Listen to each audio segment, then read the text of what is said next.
Hi all, welcome to our channel turning ബേസി. അപ്പോൾ നമ്മൾ പഠിച്ചുകൊണ്ടിരിക്കുന്ന 10th ലെവൽ മെയിൻസിന് വേണ്ടിയിട്ടുള്ള സെക്രട്ടേറിയറ്റ് OA, അതോടൊപ്പം അസിസ്റ്റൻറ്റ് സെയിൽസ്മാന്, പിന്നെ നമ്മുടെ ഡിഗ്രി പ്രിലിംസ് ഒക്കെ വരുന്നുണ്ട്.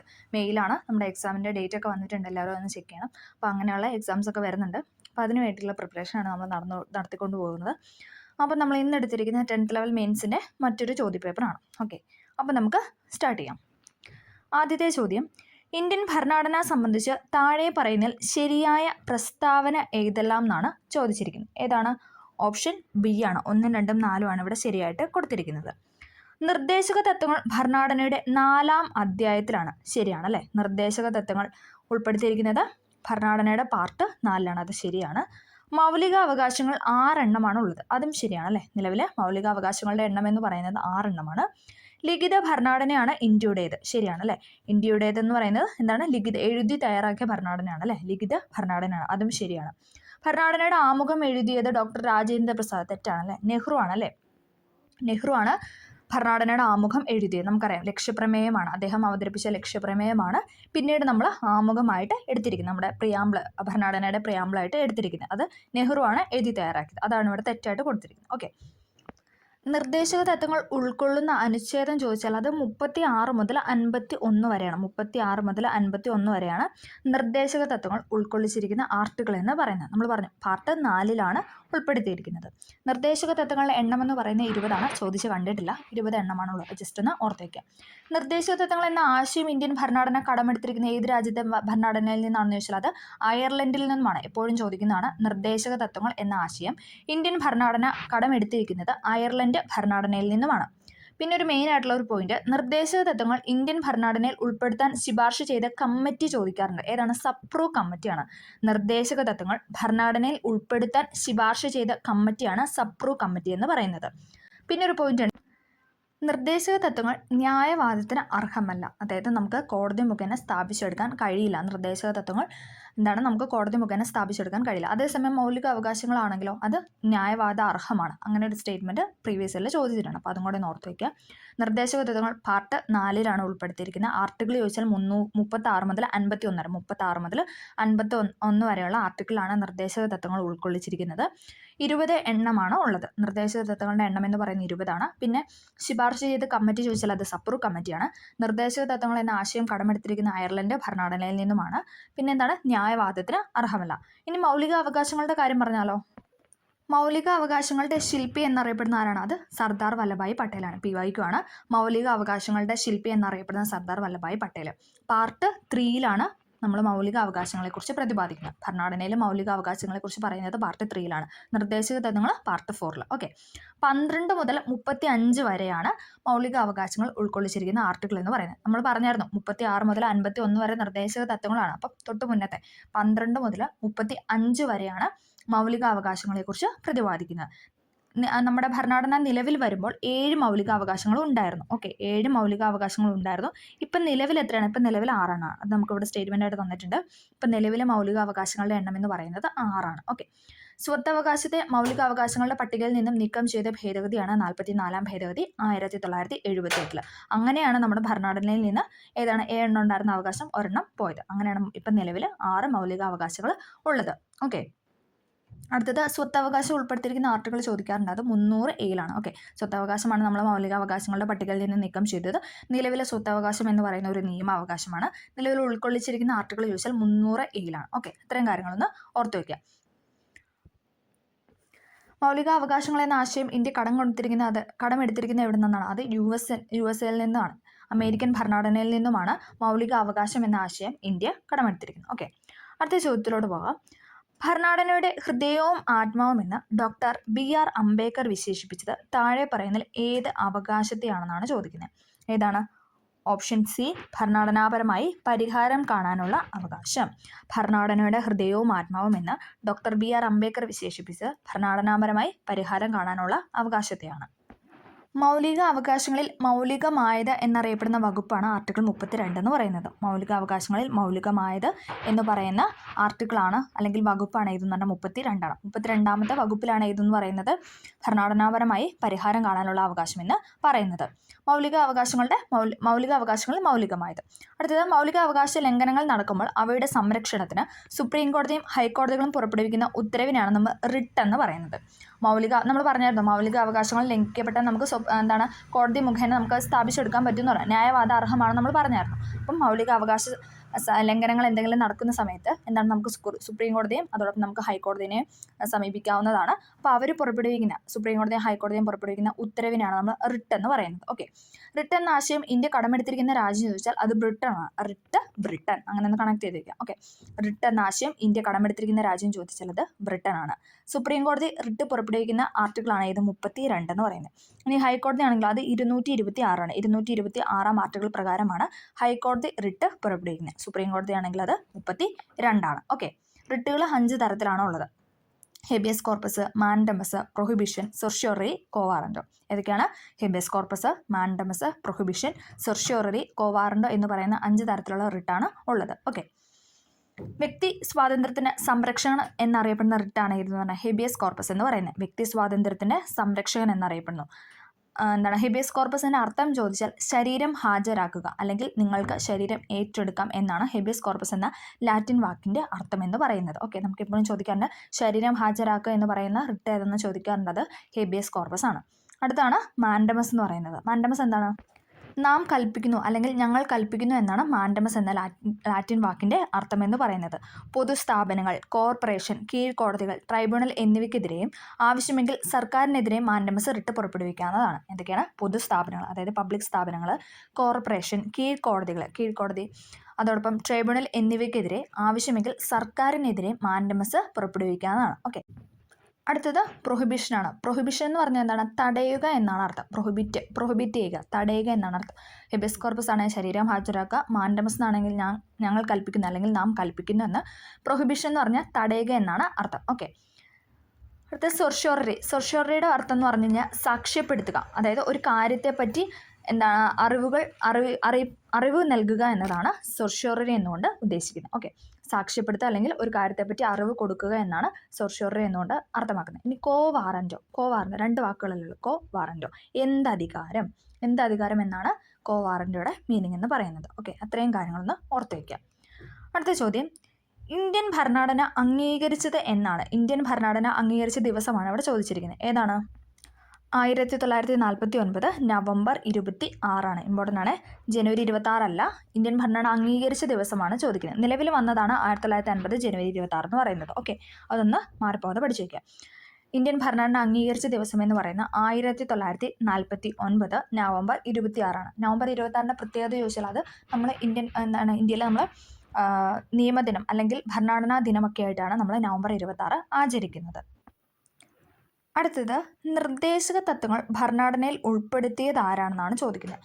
നിർദ്ദേശക തത്വങ്ങൾ ഭരണഘടനയിൽ ഉൾപ്പെടുത്തിയത് മഹാത്മാ ഗാന്ധിയാണ്. ഗാന്ധിജിയുടെ ആശയങ്ങളാണ് നമ്മൾ നിർദ്ദേശക തത്വങ്ങളിൽ ഉൾപ്പെടുത്തിയിരിക്കുന്നത്, ഗാന്ധിയൻ ആശയങ്ങൾ. ഓക്കെ, അടുത്തത്, ഇന്ത്യൻ ഭരണഘടന ആദ്യമായി ഭേദഗതി ചെയ്തത് ഏതു വർഷമാണെന്നാണ് ചോദിക്കുന്നത്. ഏതാണ്? Option C 1951. 1950 ജനുവരി 26 നിലവിൽ വന്നു ഇന്ത്യൻ ഭരണഘടന എന്ന് പറയുന്നത്. തൊട്ടടുത്ത വർഷം തന്നെ നമ്മൾ അവിടെ ഒരു ഭേദഗതി കൊണ്ടുവന്നു. ഇന്ത്യൻ ഭരണഘടന ആദ്യമായി ഭേദഗതി ചെയ്ത വർഷം എന്ന് പറയുന്നത് 1951.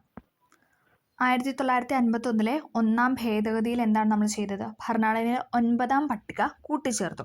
9ാം പട്ടികയിൽ പ്രതിപാദിക്കുന്ന വിഷയം ചോദിച്ചാൽ ഭൂപരിഷ്കരണമാണ്. ഓക്കെ, അതും കൂടെ ഒന്ന് ഓർത്തിരിക്കുക. 1951 ഇന്ത്യൻ ഭരണഘടന ആദ്യമായിട്ട് ഭേദഗതി ചെയ്തത്. 9ാം പട്ടിക കൂട്ടിച്ചേർത്തു. 9ാമത്തെ പട്ടിക അവിടെ കൂട്ടിച്ചേർത്തു. അതോടൊപ്പം ആ പട്ടികയിൽ 9ാമത്തെ പട്ടികയിൽ പറയുന്ന കാര്യം അല്ലെങ്കിൽ പ്രതിപാദിക്കുന്ന വിഷയം ചോദിച്ചാൽ അത് ഭൂപരിഷ്കരണമാണ്. ഭൂപരിഷ്കരണം, അതൊന്ന് ഓർത്തു വയ്ക്കുക. അടുത്തത്, ഇന്ത്യയുടെ 1ാം സ്വാതന്ത്ര്യ സമരവുമായി ബന്ധപ്പെട്ട് താഴെ പറയുന്നതിൽ ശരിയല്ലാത്തത് ഏതാണെന്നാണ് ചോദിക്കുന്നത്. ഏതാണ്? ഓപ്ഷൻ ബി ആണ് ഇവിടെ തെറ്റായിട്ട് കൊടുത്തിരിക്കുന്നത്. ഓക്കെ, 1ാമത്തെ സ്റ്റേറ്റ്മെൻറ്റ്.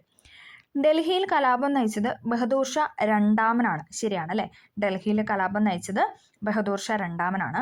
ഹിന്ദു മുസ്ലിം ഐക്യമായിരുന്നു കലാപത്തിൻ്റെ യഥാർത്ഥ ശക്തി എന്ന് പറയുന്നത്. ഹിന്ദുക്കളുടെയും അതോടൊപ്പം മുസ്ലിങ്ങളുടെയും ഐക്യം അല്ല ഒരു ഒത്തൊരുമയായിരുന്നു കലാപത്തിൻ്റെ യഥാർത്ഥ ശക്തി എന്ന് പറയുന്നത്. ആദ്യത്തെ രക്തസാക്ഷി ഝാൻസി റാണിയായിരുന്നു. അത് തെറ്റാണല്ലേ, മംഗൾ പാണ്ഡെ ആണല്ലേ. 1857 ഒന്നാം സ്വാതന്ത്ര്യ സമരത്തിൻ്റെ ആദ്യത്തെ രക്തസാക്ഷി എന്ന് പറയുന്നത് മംഗൾ പാണ്ഡെ ആയിരുന്നു. ഓക്കെ, അപ്പോൾ നമുക്ക് അതിനെപ്പറ്റി ജസ്റ്റ് ഒന്ന് നോക്കാം. 1857 ഒന്നാം സ്വാതന്ത്ര്യ സമരം പൊട്ടിപ്പുറപ്പെട്ട സ്ഥലം ചോദിച്ചാൽ അത് ഏതാണ്? മീററ്റാണ്. ഉത്തർപ്രദേശിലെ മീററ്റിലാണ് ഒന്നാം സ്വാതന്ത്ര്യ സമരം പൊട്ടിപ്പുറപ്പെട്ടത്. ഓക്കെ, ബ്രിട്ടീഷ് സൈന്യത്തിൽപ്പെട്ട ഇന്ത്യക്കാർ അറിയപ്പെടുന്ന പേരാണ് ശിപ്പായികളെന്ന്. ശിപ്പായി ലഹള എന്നൊക്കെ പറയാറുണ്ടല്ലേ. ഓക്കെ, ബ്രിട്ടീഷ് സൈന്യത്തിൽപ്പെട്ട ഇന്ത്യക്കാർ അറിയപ്പെടുന്ന ശിപ്പായികൾ എന്നായിരുന്നു. കലാപത്തിൻ്റെ കാരണം ചോദിച്ചാലോ 1856 മുതൽ സൈനികർക്ക് ഉപയോഗിക്കാൻ എൻഫീൽഡ് P53 എന്ന പുതിയ തരം തോക്കും തിരകളും നൽകി. അതിൻ്റെ പ്രത്യേകത എന്താണ്? ഇന്ത്യൻ സൈനികർ പുതിയ തോക്കിനെ എതിർക്കാൻ കാരണമായത് പുതിയ തരം തോക്കിൽ ഉപയോഗിക്കേണ്ടിയിരുന്ന തിരകളുടെ ആവരണത്തിന് പശുവിൻ്റെയും പന്നിയുടെയും കൊഴുപ്പ് പുരട്ടിയിട്ടുണ്ടെന്ന വാർത്ത പ്രചരിച്ചതോടെയാണ് അവർ ആ തോക്ക് എതിർക്കാനായിട്ടുള്ള കാരണം അല്ലെ. ഹിന്ദുക്കളും മുസ്ലിങ്ങളും അത് എതിർക്കാനുള്ള കാരണം എന്ന് പറയുന്നത് ആ തോക്കിനകത്ത് ഉപയോഗിച്ച തിരകളുടെ ആവരണത്തിൽ പശുവിൻ്റെയും പന്നിയുടെയും കൊഴുപ്പ് പുരട്ടിയിട്ടുണ്ടെന്നുള്ള വാർത്ത പ്രചരിച്ചു. ഓക്കെ, അങ്ങനെയാണ് എന്താണ് ഒന്നാം സ്വാതന്ത്ര്യ സമരം പൊട്ടിപ്പുറപ്പെട്ടത്. ഇനി നമുക്ക് പ്രീവിയസ് ആയിട്ട് ചോദിച്ച 2 ക്വസ്റ്റ്യൻ പറയാം. 1857 ഒന്നാം സ്വാതന്ത്ര്യ സമരത്തിൽ ആദ്യമായി പ്രതിഷേധം ഉയർത്തിയ ആളാണ് അല്ലെങ്കിൽ വ്യക്തിയാണ് ആരെന്ന് പറഞ്ഞാൽ മംഗൾ പാണ്ഡെ എന്ന് പറഞ്ഞു. നമ്മൾ പറഞ്ഞായിരുന്നു ഒന്നാം സ്വാതന്ത്ര്യ സമരത്തിൻ്റെ ആദ്യത്തെ രക്തസാക്ഷി എന്ന് പറയുന്ന മംഗൾ പാണ്ഡെയാണ്. അപ്പോൾ അദ്ദേഹമായിരുന്നു ആദ്യമായിട്ട് എന്താണ് പ്രതിഷേധം ഉയർത്തിയ വ്യക്തി എന്ന് പറയുന്നത്. ഒന്നാം സ്വാതന്ത്ര്യ സമരം നടന്ന വർഷം ചോദിച്ചിട്ടുണ്ട്. അതേതാണ്? 1857 അല്ലേ. 1857 ഒന്നാം സ്വാതന്ത്ര്യ സമരം തുടങ്ങിയത്. 1857 ഒന്നാം സ്വാതന്ത്ര്യ സമരം പൊട്ടിപ്പുറപ്പെട്ട സ്ഥലം ചോദിച്ചിട്ടുണ്ട്. അതായത് നമ്മൾ പറഞ്ഞു ഉത്തർപ്രദേശിലെ മീററ്റിലാണ് ആദ്യത്തെ സമരം സ്റ്റാർട്ട് ചെയ്തത്. ഓക്കെ, പിന്നെന്താണ് അടുത്തത്? ഇന്ത്യൻ സ്വാതന്ത്ര്യ സമരത്തിൽ ആദ്യത്തെ രക്തസാക്ഷി എന്ന് പ്രീവിയസ് ഇയറിൽ ചോദിച്ചിട്ടുണ്ട്. അതും ആരാണ്? മംഗൾ പാണ്ഡെയാണ്. അങ്ങനെ ക്വസ്റ്റ്യൻ വന്നിട്ടുണ്ട്. ഇന്ത്യൻ സ്വാതന്ത്ര്യ സമരത്തിൽ ആദ്യത്തെ രക്തസാക്ഷി എന്ന് പറയുന്നത് മംഗൾ പാണ്ഡെയാണ്. ഇനി നമുക്ക് കലാപം നയിച്ച സ്ഥലങ്ങളും നേതാക്കളും കൂടി ഒന്ന് പറഞ്ഞു പോവാം. ഝാൻസിയിൽ നേതൃത്വം നൽകിയത് ആരായിരുന്നു? റാണി ലക്ഷ്മിഭായ് ആയിരുന്നു അല്ലേ. നമുക്ക് കൂടുതലായിട്ടും ചോദിച്ചിരിക്കുന്ന പോയിന്റ്സ് മാത്രം എന്ന് പറഞ്ഞു. ഓക്കെ, ഝാൻസിയിലെ നേതൃത്വം നൽകിയത് റാണി ലക്ഷ്മിഭായ് ആയിരുന്നു. ഗ്വാളിയാറിലും ആരാണ്? റാണി ലക്ഷ്മിഭായ് തന്നെയാണ്. ഓക്കെ, ഝാൻസിയിലും ഗ്വാളിയാറിലും റാണി ലക്ഷ്മിഭായ് ആയിരുന്നു നേതൃത്വം കൊടുത്തത്. ഇനി ഡൽഹിയിൽ നമ്മൾ പറഞ്ഞു ബഹദൂർ ഷാ രണ്ടാമനാണ് അല്ലേ. അതാണ് നമ്മുടെ ഇവിടെ രണ്ടാമത്തെ സ്റ്റേറ്റ്മെന്റ്. ഡൽഹിയിൽ നേതൃത്വം നൽകിയത് ബഹദൂർ ഷാ രണ്ടാമനാണ്. പിന്നെ കാൺപൂർ ആയിരുന്നു എപ്പോഴും ചോദിക്കുന്നതാണ്. കാൺപൂർ നാനാ സാഹിബും താന്തിയോ തോപ്പിയും. കാൺപൂർ നേതൃത്വം നൽകിയത് നാനാ സാഹിബും താന്തിയോ തോപ്പിയും കൂടെയാണ്. പിന്നെ ആഗ്ര, ഔധ്, ലക്നൗ ഈ 3 സ്ഥലങ്ങളിലും ബീഗം ഹസ്രത്ത് മഹലായിരുന്നു. ആഗ്രയിലും ഔധിലും അല്ലെങ്കിൽ ഔധിൻ്റെ പുതിയ പേരാണ് അയോധ്യ എന്ന് പറയുന്നത്. ഓക്കെ, ആഗ്ര, ഔധ്, ലക്നൗവിലൊക്കെ നേതൃത്വം നൽകിയത് ബീഗം ഹസ്രത്ത് മഹലായിരുന്നു. ഫൈസാബാദിൽ ചോദിക്കാറുണ്ട് ആരാണ്? മൗലവി അഹമ്മദുള്ള. ഫൈസാബാദ് മൗലവി അഹമ്മദുള്ള ഒരു മുസ്ലിം പേരല്ലേ. ഓക്കെ, ഫൈസാബാദ് മൗലവി അഹമ്മദുള്ള ഒന്ന് കണക്ട് ചെയ്യുക. പിന്നെ ഏതാണ്? പിന്നെ നമുക്ക് ചോദിച്ചു കണ്ടിട്ടുള്ളത് ആരയിൽ കൺവർ സിംഗ്. ആരയിൽ നേതൃത്വം കൊടുത്തത്? കൺവർ സിംഗ്. ഇത്രയാണ് നമുക്ക് റിപ്പീറ്റ് ചെയ്ത് PSC ചോദിച്ചു കണ്ടിട്ടുള്ളത്. ഝാൻസിയിലും ഗ്വാളിയാറിലും റാണി ലക്ഷ്മിഭായ്, ആരയിൽ കൺവർ സിംഗ്, ഡൽഹിയിൽ ബഹദൂർ ഷാ രണ്ടാമന്, മീററ്റിൽ കദം സിംഗ് കേട്ടോ. മീററ്റിൽ കദം സിംഗ് ആണ്. പിന്നെ ആഗ്ര, ഔധ്, ലക്നൗവിൽ ബീഗം ഹസ്രത്ത് മഹൽ, ഫൈസാബാദിൽ മൗലവി അഹമ്മദുള്ള. ഓക്കെ, അപ്പോൾ ഇത്രയും കാര്യങ്ങളാണ് നമുക്ക് ഈ ഒരു ക്വസ്റ്റ്യനുമായിട്ട് ബന്ധപ്പെട്ട് പ്രീവിയസ് ഇയറിൽ ചോദിച്ച കാര്യങ്ങൾ പറയാനുള്ളത്. അടുത്തത് സാരേ ജഹാം സെ അച്ച എന്ന ഗാനം രചിച്ചത് ആരാണ്? സാരേ ജഹാം സെ അച്ച എന്ന ഗാനം രചിച്ചത് മുഹമ്മദ് ഇക്ബാൽ ആണ്. ഓപ്ഷൻ ബി, മുഹമ്മദ് ഇക്ബാൽ രചിച്ച ഗാനമാണ് സാരേ ജഹാം സെ അച്ച എന്ന് പറയുന്നത്. മുസ്ലിങ്ങൾക്ക് പ്രത്യേകമായിട്ട് ഒരു രാഷ്ട്രം വേണമെന്ന് ആദ്യമായി പറഞ്ഞ വ്യക്തി ആരെന്ന് പറയുന്നത്? മുഹമ്മദ് ഇക്ബാൽ എന്ന് പറയുന്നത്. അതായത് മുസ്ലിങ്ങൾക്ക് പ്രത്യേകം ഒരു രാഷ്ട്രം വേണമെന്ന് ആദ്യമായിട്ട് പറഞ്ഞ വ്യക്തി എന്ന് പറയുന്നത് മുഹമ്മദ് ഇക്ബാലാണ്. ഈ ഇൻകുലാബ് സിന്ദാബാദ് എന്ന മുദ്രാവാക്യത്തിൻ്റെ ഉപജ്ഞാതാവാണ് ആരെന്ന് പറഞ്ഞാൽ മുഹമ്മദ് ഇക്ബാൽ. നമ്മൾ പറഞ്ഞു സാരേ ജഹാം സെ അച്ച എന്ന ഗാനം രചിച്ചത് മുഹമ്മദ് ഇക്ബാലാണ്. അതോടൊപ്പം ഇൻകുലാബ് സിന്ദാബാദ് എന്ന മുദ്രാവാക്യം ഉയർത്തിയ ഉപജ്ഞാതാവാണ് ആരെന്ന് പറയുന്നത്? മുഹമ്മദ് ഇക്ബാൽ എന്ന് പറയുന്നത്. ഓക്കെ, പിന്നെ പ്രീവിയസ് ആയിട്ട് ചോദിച്ചൊരു ക്വസ്റ്റ്യനാണ് നമ്മൾ പറഞ്ഞത് സാരേ ജഹാം സെ അച്ച എന്ന് തുടങ്ങുന്ന ദേശഭക്തി ഗാനം ഏത് ഭാഷയിലാണെന്ന് ചോദിച്ചാൽ അത് ഉറുദു ഭാഷയിലാണ്. ഓക്കെ, ഈ സാരേ ജഹാം സെ അച്ച എന്ന ഗാനം മുഹമ്മദ് ഇക്ബാൽ എഴുതിയിരിക്കുന്നത് ഏത് ഭാഷയിലാണെന്ന് ചോദിച്ചാൽ അത് ഉറുദു ഭാഷയിലാണ്. അതുകൂടെ ഒന്ന് ഓർത്ത് വയ്ക്കുക. ഓക്കെ, മുസ്ലിങ്ങൾക്ക് പ്രത്യേകം ഒരു രാഷ്ട്രം വേണമെന്ന് ആദ്യമായിട്ട് പറഞ്ഞ വ്യക്തിയാണ് മുഹമ്മദ് ഇക്ബാൽ. ഇൻകുലാബ് സിന്ദാബാദ് എന്ന മുദ്രാവാക്യത്തിൻ്റെ ഉപജ്ഞാതാവാണ്. സാരേ ജഹാം സെ അച്ച എന്ന ദേശഭക്തി ഗാനം രചിച്ചത് അദ്ദേഹമാണ്. അതോടൊപ്പം ഏത് ഭാഷയിലാണെന്ന് വെച്ചാൽ അത് ഉറുദു ഭാഷയിലാണ്. അടുത്തത് ഗാന്ധിജിയുമായി ബന്ധപ്പെട്ട് താഴെ പറയുന്നതിൽ ശരിയല്ലാത്ത പ്രസ്താവനയാണ് ഇവിടെ ചോദിച്ചിരിക്കുന്നത്. ശരിയല്ലാത്ത പ്രസ്താവന എന്ന് പറയുന്ന ഓപ്ഷൻ സി 4 മാത്രമാണ്. ഓക്കെ, 4ാമത്തെ സ്റ്റേറ്റ്മെൻറ്റ് മാത്രമാണ് ഇവിടെ തെറ്റെന്ന് പറയുന്നത്. ഗാന്ധിജി 2ാം വട്ടമേശ സമ്മേളനത്തിൽ പങ്കെടുത്തിട്ടുണ്ട്. ശരിയാണ് അല്ലേ? ഗാന്ധിജി പങ്കെടുത്തത് 2ാം വട്ടമേശ സമ്മേളനത്തിലാണ്. ശരിയാണ്. ഗാന്ധിജി 5 തവണ കേരളത്തിൽ വന്നിട്ടുണ്ട്. ഗാന്ധിജി എത്ര തവണ? 5 തവണയാണ് കേരളത്തിൽ വന്നിട്ടുള്ളത്. മഹാത്മാ എന്നത് ഗാന്ധിജി ആദ്യമായി വിളിച്ചത് രവീന്ദ്രനാഥ ടാഗോറാണ്. അതും ശരിയാണ് അല്ലേ? മഹാത്മാ എന്ന് ഗാന്ധിജി ആദ്യമായിട്ട് വിളിച്ച രവീന്ദ്രനാഥ ടാഗോറാണ്. ഗാന്ധിജി അവസാനം കേരളത്തിൽ വന്നത് പയ്യന്നൂർ സത്യാഗ്രഹവുമായി ബന്ധപ്പെട്ടാണ്. തെറ്റാണ് അല്ലേ? പയ്യന്നൂർ സത്യാഗ്രഹവുമായി ബന്ധപ്പെട്ടല്ല, നമുക്കത് പറയാം. ഓക്കെ, അപ്പം നമുക്ക് ഒരു പോയിന്റ്സ് ഒക്കെ ഒന്ന് നോക്കാം. 3 വട്ടമേശ സമ്മേളനങ്ങളിലും പങ്കെടുത്ത വ്യക്തി ആരാണെന്ന് വെച്ചാൽ അത് ഡോക്ടർ ബി.ആർ. അംബേദ്കർ ആണ്. വട്ടമേശ സമ്മേളനങ്ങളിൽ നടന്ന വർഷം ചോദിച്ചാൽ 1930, 31, 32 ആണ്. 1930, 31, 32 കാലഘട്ടത്തിലായിരുന്നു വട്ടമേശ സമ്മേളനങ്ങൾ നടന്നത്. അതിൽ 3 വട്ടമേശ സമ്മേളനങ്ങളും പങ്കെടുത്ത വ്യക്തി ആരാണെന്ന് വെച്ചാൽ അത് ഡോക്ടർ ബി.ആർ. അംബേദ്കർ ആണ്. 2ാം വട്ടമേശ സമ്മേളനം 1931 2ാം വട്ടമേശ സമ്മേളനത്തിലായിരുന്നു ഗാന്ധിജി പങ്കെടുത്തത്. 2ാമത്തെ വട്ടമേശ സമ്മേളനത്തിലായിരുന്നു ഗാന്ധിജി പങ്കെടുത്തത്. ഗാന്ധിജി ആദ്യമായിട്ട് കേരളം സന്ദർശിച്ച വർഷം ചോദിച്ചാൽ അത് 1920 1920 ഓഗസ്റ്റ് 18 ഗാന്ധിജി ആദ്യമായിട്ട് കേരളം സന്ദർശിച്ചത്. കോഴിക്കോട് റെയിൽവേ സ്റ്റേഷനിലാണ് ഗാന്ധിജി എത്തിച്ചേർന്നത്. ഗാന്ധിജിയുടെ ആദ്യത്തെ കേരള സന്ദർശനത്തിൻ്റെ ലക്ഷ്യങ്ങൾ ചോദിച്ചാൽ എന്തൊക്കെയാണ്? നിസ്സാരണ പ്രസ്ഥാനത്തിൻ്റെ ദേശീയ തലത്തിലുള്ള പ്രചാരണത്തിന് വേണ്ടിയിട്ടായിരുന്നു. നിസ്സാരണ പ്രസ്ഥാനത്തിൻ്റെ ദേശീയ തലത്തിലുള്ള പ്രചാരണത്തിന് വേണ്ടിയിട്ടായിരുന്നു ഗാന്ധിജി ആദ്യമായിട്ട് കേരളം സന്ദർശിച്ചത് 1920. അടുത്തത് ചോദിച്ചാലോ, 2ാം സന്ദർശനം 1925 അതായത് വൈക്കം സത്യാഗ്രഹം നടക്കുന്ന സമയത്തായിരുന്നു ഗാന്ധിജി 2ാമത് കേരളം സന്ദർശിച്ചത്. 1925 മാർച്ച് 8 ഗാന്ധിജി 2ാമതായിട്ട് കേരളത്തിൽ വന്നത്. വൈക്കം സത്യാഗ്രഹവുമായി ബന്ധപ്പെട്ടായിരുന്നു 2ാമത്തെ സന്ദർശനം. 2ാം കേരള സന്ദർശനത്തിന് ഗാന്ധിജി സന്ദർശിച്ച തിരുവിതാംകൂർ ഭരണാധികാരിയാണ് റാണി സേതുലക്ഷ്മി ഭായ് എന്ന് പറയുന്നത്. 1925 കാലഘട്ടത്തിൽ നമുക്കറിയാം വൈക്കം സത്യാഗ്രഹം അവസാനിക്കുന്ന സമയത്ത് തിരുവിതാംകൂറിൻ്റെ ഭരണാധികാരി എന്ന് പറയുന്നത് റാണി സേതുലക്ഷ്മി ഭായ് ആയിരുന്നു. ഇനി 3ാമത്തെ സന്ദർശനം ചോദിച്ചാൽ അത് 27 1920, പിന്നെ 25 വന്നു, ദെൻ 27 3ാമത്തെ സന്ദർശനം എന്ന് പറയുന്നത് 27 1927 ഒക്ടോബർ 9 ഗാന്ധിജി 3ാമതായിട്ട് കേരളം സന്ദർശിച്ചത്. ദക്ഷിണേന്ത്യൻ പര്യടനത്തോടനുബന്ധിച്ചായിരുന്നു ഗാന്ധിജി 3ാമതായിട്ട് കേരളത്തിൽ വന്നത്. ആദ്യം വന്നത് എന്തിനായിരുന്നു? നിസ്സാരണ പ്രസ്ഥാനത്തിൻ്റെ പ്രചരണത്തിന് വേണ്ടിയിട്ട്. 2ാമത് വൈക്കം സത്യാഗ്രഹത്തോട് അനുകൂലിച്ച്. 3ാമത് വന്നത് ദക്ഷിണേന്ത്യൻ പര്യടനത്തോടനുബന്ധിച്ചായിരുന്നു. ഇനി 4ാമത്തെ സന്ദർശനം 34 1934 ഗാന്ധിജിയുടെ 4ാമത്തെ കേരള സന്ദർശനം എന്ന് പറയുന്നത്. ഹരിജൻ ധനസമാഹരണത്തിനായിട്ടായിരുന്നു 4ാമതായിട്ട് കേരളത്തിൽ വന്നത്. ഹരിജൻ ധനസമാഹരണത്തിനായിരുന്നു 4ാമതായിട്ട് കേരളത്തിൽ വന്നത്. ഇനി അവസാനമായിട്ട് വന്നത് ഏതാണ്? 37 അല്ലേ? അവസാനത്തെ ഇവിടെ ലാസ്റ്റ് പറഞ്ഞിട്ടുണ്ട്. ഗാന്ധിജി അവസാനം കേരളത്തിൽ വന്ന പയ്യന്നൂർ സത്യാഗ്രഹവുമായി ബന്ധപ്പെട്ടാണ്. തെറ്റാണല്ലേ? ക്ഷേത്രപ്രവേശന വിളംബരവുമായിട്ടാണ് ഗാന്ധിജി അവസാനമായിട്ട് കേരളം സന്ദർശിക്കുന്നത്. 5ാമത്തെ കേരള സന്ദർശനത്തിനെ ഗാന്ധിജി വിശേഷിപ്പിച്ച എങ്ങനെയായിരുന്നു? ഒരു തീർത്ഥാടനം എന്നായിരുന്നു അല്ലേ? 5ാം കേരള സന്ദർശനത്തിനെ ഗാന്ധിജി വിശേഷിപ്പിച്ച ഒരു തീർത്ഥാടനം എന്നായിരുന്നു. ഓക്കെ, അപ്പോൾ ഇത്രയും കാര്യങ്ങളാണ് നമുക്ക് അതുമായിട്ട് ബന്ധപ്പെട്ട് പറയാനുള്ളത്. ഓക്കെ, അപ്പം 31 2ാം വട്ടമേശ സമ്മേളനത്തിലായിരുന്നു ഗാന്ധിജി പങ്കെടുത്ത ഒരേ ഒരു വട്ടമേശ സമ്മേളനമാണ് 1931 എന്ന് പറയുന്നത്. പിന്നെ 5 തവണ കേരളത്തിൽ വന്നു. ഗാന്ധിജി കേരളത്തിൽ വന്നു എന്ന് പറഞ്ഞാൽ ശരിയായിരുന്നു. ഏതൊക്കെയായിരുന്നു? 20, 25, 27, 34, 37 അങ്ങനെ 5 പ്രാവശ്യമാണ് ഗാന്ധിജി കേരളം സന്ദർശിച്ചത്. അവസാനമായി സന്ദർശിച്ചപ്പോൾ ഗാന്ധിജി പറഞ്ഞു ഒരു തീർത്ഥാടനം എന്നായിരുന്നു അല്ലേ? ക്ഷേത്രപ്രവേശന വിളംബരവുമായി ബന്ധപ്പെട്ട് ഗാന്ധിജി 5ാമതായിട്ട് കേരളം സന്ദർശിച്ചപ്പോൾ അദ്ദേഹം പറഞ്ഞത് ഒരു തീർത്ഥാടനം എന്നായിരുന്നു. ഓക്കെ, അത്രയും കാര്യങ്ങളൊന്ന് ഓർത്ത് വയ്ക്കുക. അടുത്തത് ബ്രഹ്മസമാജം സ്ഥാപിച്ചത് ആരാണ്? ബ്രഹ്മസമാജം സ്ഥാപിച്ചത് രാജാറാം മോഹൻ റോയ് ആണ്. ബ്രഹ്മസമാജം എന്ന സംഘടന സ്ഥാപിച്ചത് രാജാറാം മോഹൻ റോയ്.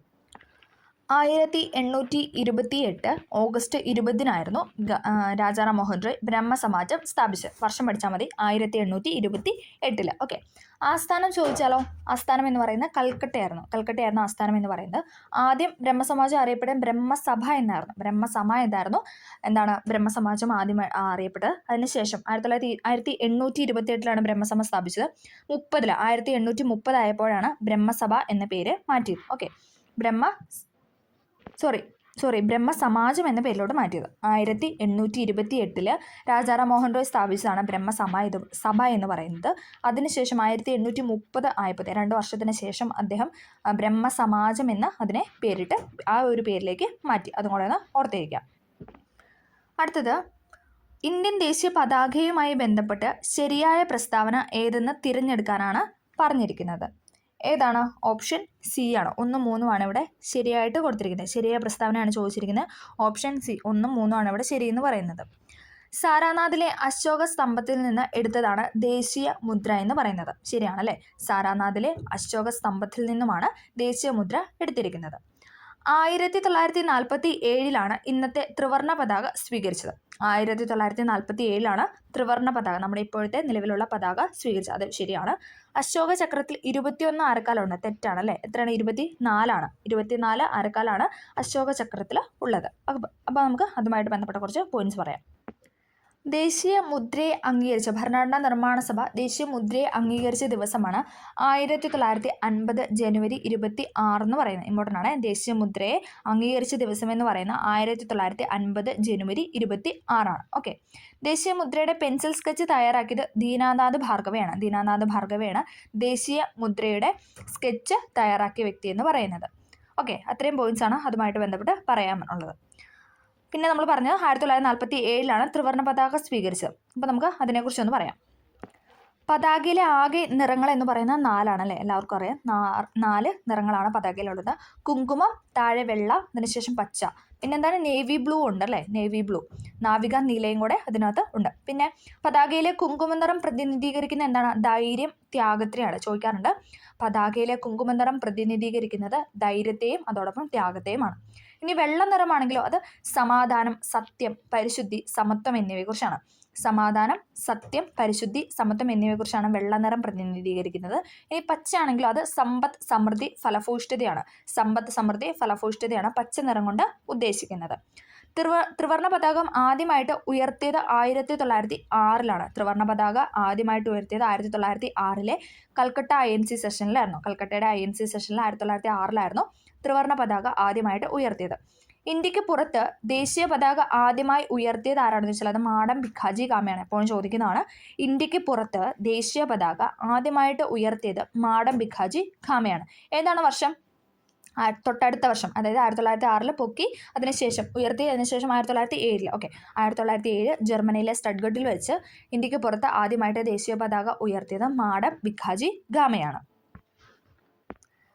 ഇന്ത്യൻ ദേശീയ പതാകയുടെ ശില്പി എന്നറിയപ്പെടുന്ന ആരാണ്? അത് പിംഗലി വെങ്കയ്യാണ്. എപ്പോഴും ചോദിക്കുന്നതാണ്. ഇന്ത്യൻ ദേശീയ പതാകയുടെ ശില്പി എന്നറിയപ്പെടുന്ന പിംഗലി വെങ്കയ്യാണ്. അദ്ദേഹം ഏത് സ്റ്റേറ്റ്, ഏത് സ്വദേശിയാണെന്ന് ചോദിച്ചിട്ടുണ്ട്. ഏത് സ്റ്റേറ്റിൽ നിന്നുള്ള ആളാണെന്ന് ചോദിച്ചാൽ അത് ആന്ധ്രാപ്രദേശാണ്. അങ്ങനെയും ചോദിച്ചിട്ടുണ്ട്. പിംഗലി വെങ്കയ്യ എന്ന് പറയുന്ന ആന്ധ്രാപ്രദേശ് സ്വദേശിയാണ്. ഇന്ത്യൻ പതാകയുടെ ശില്പിയാണ് പിംഗലി വെങ്കയ്യ. അദ്ദേഹം ആന്ധ്രാപ്രദേശ് സ്വദേശിയാണ്. ദേശീയ പതാകയെക്കുറിച്ചുള്ള പഠനത്തിന് പറയുന്ന പേരാണ് വെക്സിലോളജി എന്ന് പറയുന്നത്. വെക്സിലോളജി, ദേശീയ പതാകകളെക്കുറിച്ചുള്ള പഠനത്തെയാണ് വെക്സിലോളജി എന്ന് പറയുന്നത്. ഓക്കെ, അപ്പോൾ അത്രയും കാര്യങ്ങളാണ് നമുക്ക് ഇതുമായിട്ട് ബന്ധപ്പെട്ട് പറയാം. പിന്നെ എന്താണ് നമ്മൾ പറഞ്ഞത്? 1947 ഇന്നത്തെ ത്രിവർണ്ണ പതാക സ്വീകരിച്ചത്. 1947 ജൂലൈ 22, ഡേറ്റും കൂടെ ഓർത്ത് വയ്ക്കണം. July 22 okay. 1947 ജൂലൈ 22 ദേശീയ പതാക അംഗീകരിച്ചത്. അതും കൂടെ ഒന്ന് ഓർത്തിരിക്കുക. അടുത്തത് കുണ്ടറ വിളംബരം നടന്നത് എന്നാണ്? കുണ്ടറ വിളംബരം നടന്നതെന്ന് പറഞ്ഞാൽ ഓപ്ഷൻ എ ആണ്. 1809 ജനുവരി 11 ഇമ്പോർട്ടൻ്റ് ആണ്. 1809 ജനുവരി 11 കുണ്ടറ വിളംബരം നടന്നത്. വിളംബരം പുറപ്പെടുവിച്ചത് ആരാണ്? അത് വേലുത്തമ്പി ദളവയായിരുന്നു അല്ലേ? വിളംബരം പുറപ്പെടുവിച്ചത് വേലുത്തമ്പി ദളവയായിരുന്നു 1809 ജനുവരി 11. കുണ്ടറ വിളംബരം നടന്ന കാലത്തെ തിരുവിതാംകൂർ ബ്രിട്ടീഷ് റെസിഡന്റ് ആരാണെന്ന് വെച്ചാൽ അത് കേണൽ മെക്കാളെയാണ്. മെക്കാളെ പ്രഭുവായിരുന്നു കുണ്ടറ വിളംബരം നടന്ന സമയത്ത് തിരുവിതാംകൂറിൻ്റെ ബ്രിട്ടീഷ് റെസിഡന്റ് എന്ന് പറയുന്നത്. ഇനി വിളംബരത്തിൻ്റെ വേദി ചോദിച്ചാൽ അത് ഇളമ്പല്ലൂർ ക്ഷേത്രമാണ്. കൊല്ലം കുണ്ടറയിലെ ഇളമ്പള്ളൂർ ക്ഷേത്രത്തിലായിരുന്നു വേലുത്തമ്പി ദളവ കുണ്ടറ വിളംബരം 1809 ജനുവരി 11 ഉയർത്തിയത്. ഓക്കെ, ഇത്രയും പോയിന്റ്സ് അതുമായിട്ട് ബന്ധപ്പെട്ടൊന്ന് ഓർത്തിരിക്കുക. അടുത്തത് മലബാർ കലാപവുമായി ബന്ധപ്പെട്ട് ശരിയായ പ്രസ്താവനകൾ ഏതെല്ലാം എന്നാണ് ചോദിച്ചിരിക്കുന്നത്. മലബാർ കലാപവുമായി ബന്ധപ്പെട്ട ശരിയായ പ്രസ്താവന എന്ന് പറയുന്ന ഓപ്ഷൻ ഡി ആണ്. 1, 3 ശരിയെന്ന് പറയുന്നത്. മലബാർ കലാപം നടന്നത് 1921 ശരിയാണല്ലേ? മലബാർ കലാപം നടന്നത് 1921 മലബാർ കലാപത്തിന് ഖിലാഫത്ത് പ്രസ്ഥാനത്തിന് പിന്തുണ ഉണ്ടായിരുന്നു. ശരിയാണല്ലേ? മലബാർ കലാപത്തിന് ഖിലാഫത്ത് പ്രസ്ഥാനത്തിന് പിന്തുണ ഉണ്ടായിരുന്നു. ആ 2 സ്റ്റേറ്റ്മെൻ്റ് ആണ് ഇവിടെ ശരിയായിട്ട് കൊടുത്തിരിക്കുന്നത്. ഖിലാഫത്ത് നിസ്സഹകരണ പ്രസ്ഥാനത്തോടെ 1921 ആരംഭിച്ച കലാപമാണ് മലബാർ കലാപം എന്ന് പറയുന്നത്. കലാപത്തിൻ്റെ പ്രധാന കേന്ദ്രമെന്നറിയപ്പെടുന്നത് തിരൂരങ്ങാടിയായിരുന്നു. കലാപത്തിൻ്റെ പ്രധാന കേന്ദ്രമെന്നറിയപ്പെടുന്നത് തിരൂരങ്ങാടിയായിരുന്നു. 1921 മലബാർ കലാപ സമയത്തെ മലബാറിൻ്റെ കളക്ടർ ആയിരുന്നു ചോദിച്ചാൽ EF തോമസ് ആയിരുന്നു. മലബാർ കലാപ സമയത്ത് മലബാർ കളക്ടർ ആയിരുന്നു ചോദിച്ചാൽ EF തോമസ്. കേരളത്തിലെ ഖിലാഫത്ത് കമ്മിറ്റിയുടെ ആദ്യത്തെ പ്രസിഡന്റ് ആയിരുന്നു കട്ടിലശ്ശേരി മുഹമ്മദ് മൗലവി എന്ന് പറയുന്നത്. കേരളത്തിലെ ഖിലാഫത്ത് കമ്മിറ്റിയുടെ ആദ്യത്തെ പ്രസിഡന്റ് ആയിരുന്നു കട്ടിലശ്ശേരി മുഹമ്മദ് മൗലവി. നമ്മൾ പറഞ്ഞു ഖിലാഫത്ത് നിസ്സഹരണ പ്രസ്ഥാനത്തോടെ ആരംഭിച്ച കലാപമാണ് മലബാർ കലാപം എന്ന് പറയുന്നത്. കേരളത്തിലെ ഖിലാഫത്ത് കമ്മിറ്റിയുടെ ആദ്യത്തെ പ്രസിഡന്റ് ആയിരുന്നു കട്ടിലശ്ശേരി മുഹമ്മദ് മൗലവി എന്ന് പറയുന്നത്. കേരളത്തിലെ ഖിലാഫത്ത് കമ്മിറ്റിയുടെ ആദ്യത്തെ സെക്രട്ടറി ചോദിക്കുകയാണെങ്കിൽ മുഹമ്മദ് അബ്ദുറഹ്മാൻ സാഹിബ് ആയിരുന്നു. ചോദിച്ചു കണ്ടിട്ടുണ്ട്. കേരളത്തിലെ ഖിലാഫത്ത് കമ്മിറ്റിയുടെ ആദ്യത്തെ സെക്രട്ടറി ആരാന്ന് ചോദിച്ചാൽ അത് മുഹമ്മദ് അബ്ദുറഹ്മാൻ സാഹിബ് ആയിരുന്നു. മുഹമ്മദ് അബ്ദുറഹ്മാൻ സാഹിബ്. അതൊന്ന് ഓർത്ത് വയ്ക്കുക. അടുത്തത്, പ്രൈമറി വിദ്യാഭ്യാസം സൗജന്യമാക്കിക്കൊണ്ട് വിളംബരം പുറപ്പെടുവിച്ചത് ആരാണ്? പ്രൈമറി വിദ്യാഭ്യാസം സൗജന്യമാക്കിക്കൊണ്ട് വിളംബരം പുറപ്പെടുവിച്ചത് റാണി ഗൗരി പാർവതിഭായ് ആണ്. ഓപ്ഷൻ സി, റാണി ഗൗരി പാർവതിഭായ്. നമ്മൾ പറയാറുണ്ട് പ്രൈമറിയുടെ പി എടുത്തിട്ട് പാർവതിയുടെ പി കണക്ട് ചെയ്യുക അല്ലേ, പി അത് വെച്ചിട്ട് കണക്ട് ചെയ്ത് പഠിക്കാൻ പറഞ്ഞത്. പ്രൈമറി വിദ്യാഭ്യാസം സൗജന്യമാക്കിക്കൊണ്ട് വിളംബരം പുറപ്പെടുവിച്ച റാണി ഗൗരി പാർവതിഭായ് ആണ്. തിരുവിതാംകൂറിലെ ആദ്യത്തെ മുഴുവൻ സമയ റീജന്റ് ഭരണാധികാരിയായിരുന്നു ആര്? റാണി ഗൗരി പാർവതിഭായ് എന്ന് പറയുന്നത്. 1815 മുതൽ 1829 വരെ 1815 മുതൽ 1829 വരെ മുഴുവൻ സമയ റീജന്റ് ഭരണാധികാരി, തിരുവിതാംകൂറിലെ ആദ്യത്തെ മുഴുവൻ സമയ റീജന്റ് ഭരണാധികാരിയായിരുന്നു റാണി ഗൗരി പാർവതിഭായ് എന്ന് പറയുന്നത്. വിദ്യാഭ്യാസം ഗവൺമെന്റിന്റെ ഉത്തരവാദിത്തമാണെന്ന് പ്രഖ്യാപിച്ച ഭരണാധികാരിയാണ് റാണി ഗൗരി പാർവതിഭായ്. അതുകൊണ്ടാണ് അദ്ദേഹം തിരുവിതാംകൂറിൽ പ്രാഥമിക വിദ്യാഭ്യാസം നിർബന്ധവും സൗജന്യവുമാക്കി മാറ്റിയത്. തിരുവിതാംകൂറിൽ പ്രാഥമിക വിദ്യാഭ്യാസം പ്രൈമറി എഡ്യൂക്കേഷൻ എന്ന് പറയുന്നത് നിർബന്ധിതവും അതോടൊപ്പം സൗജന്യമാക്കിയ ഭരണാധികാരിയാണ് റാണി ഗൗരി പാർവതിഭായ് എന്ന് പറയുന്നത്. അടുത്തത്, ബ്രിട്ടീഷുകാർക്കെതിരെ കേരളത്തിൽ നടന്ന ആദ്യത്തെ സംഘടിത കലാപം ഏതാണെന്നാണ് ചോദിക്കുന്നത്. ഏതാണ്? ഓപ്ഷൻ എ, ആറ്റിങ്ങൽ കലാപമാണ്. ബ്രിട്ടീഷുകാർക്കെതിരെ കേരളത്തിൽ നടന്ന ആദ്യത്തെ സംഘടിത കലാപമാണ് ആറ്റിങ്ങൽ കലാപം എന്ന് പറയുന്നത്. 1721 ഏപ്രിൽ 15 ആറ്റിങ്ങൽ കലാപം ആരംഭിച്ചത്. 1721 ഏപ്രിൽ 15 ആറ്റിങ്ങൽ കലാപം ആരംഭിച്ചത്. ഇന്ത്യയിലെ ബ്രിട്ടീഷുകാർക്കെതിരെ നടന്ന ആദ്യത്തെ സംഘടിത കലാപം അല്ലേ, എല്ലാവരും കൂടി സംഘടിച്ച കലാപമാണ് ഏതെന്ന് പറഞ്ഞാൽ ആറ്റിങ്ങൽ കലാപം എന്ന് പറയുന്നത്. ഇനി അതേസമയം ബ്രിട്ടീഷുകാർക്കെതിരെ കേരളത്തിൽ നടന്ന ആദ്യത്തെ കലാപം എന്നാണ് ചോദിക്കുന്നത്, അത് അഞ്ചുതെങ്ങ് കലാപമാണ്. ഓക്കെ, അതൊന്ന് മാറിപ്പോകാതെ പഠിച്ചിരിക്കുക. ഇനി ബ്രിട്ടീഷുകാർക്കെതിരെ കേരളത്തിൽ നടന്ന ആദ്യത്തെ സംഘടിത കലാപം ചോദിക്കുകയാണെങ്കിൽ അത് ആറ്റിങ്ങൽ കലാപം 1721.